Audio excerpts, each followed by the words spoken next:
আজ রাতে রান্নাবান্নাটা না নিজের পছন্দ মতোই করেছিলাম। আসলে আমাদের বাড়িতে না প্রত্যেক দিনই ওই ভাতই হয়। তো এখন তো শীত শীত পড়ে গেছে, ভাতটা খেতে আজকে একদমই ইচ্ছে করছিল না। তো সেই জন্য সকালবেলা একটু ছোলে ভিজিয়ে রেখেছিলাম, ওই ছোলে দিয়ে আলু দিয়ে একটু তরকারি করে নিচ্ছিলাম। তারপর ভাবলাম একটু রুটি করে নেব। আমার না এই রুটি, লুচি, পরোটা এইসব খেতে ভীষণ ভালো লাগে। আর তার উপর এখন তো শীত শীত পড়েও গেছে। তো এই সময় না এই জাতীয় খাবারগুলো খেতে আরও বেশি ভালো লাগে। ভাত খেতে একদমই মন চায় না। আর যেহেতু ঠান্ডা, ভাতটা খেতেও যেন একটা কেমন কেমন লাগে, কিন্তু কিছু করার নেই। আমার হাজব্যান্ড আবার একদম রুটি, লুচি এইসব পছন্দ করে না, ওর তো ভাত লাগবেই। তো সেই জন্যই না রোজ রাতে ভাতটাই বানানো হয়। এই রুটি, পরোটা এইসব আর হয়ই না বললে চলে।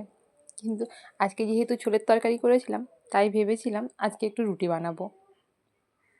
ওদিকে তো ছোলের তরকারিটা আমার প্রায় হয়েই এসছে, আর একটু ফুটে গেলেই তরকারিটা আমি নামিয়ে দেবো।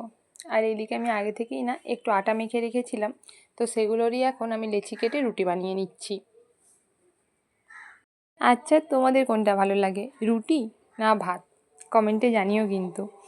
তো এই রুটি টুটি তো আমি ভেজে নিচ্ছিলাম, তারপর আবার মনে পড়লো রুটি হলো, তরকারি হলো, একটু মিষ্টি মিষ্টি কিছু হলে ভালো হতো। তো তাই রুটি টুটিগুলো ভাজার পর আমি একটু সিমাইও বসিয়ে দিয়েছিলাম।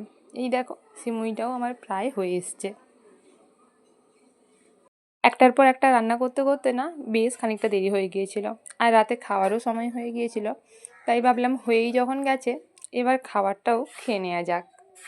আর যেহেতু এখন বেশ ঠান্ডা ঠান্ডা, তাই গরম গরম খাবার খেতে বেশ ভালোই লাগে। তো আজকে আমাদের রাতের মেনুতে ছিল রুটি, সিমুই আর ছোলের তরকারি।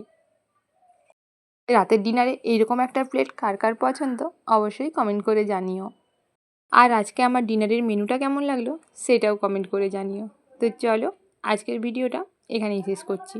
দেখা হচ্ছে নেক্সট কোনো ভিডিওতে। ততক্ষণ সবাই ভালো থাকবে, সুস্থ থাকবে। আজকে তাহলে আসছি। টাটা।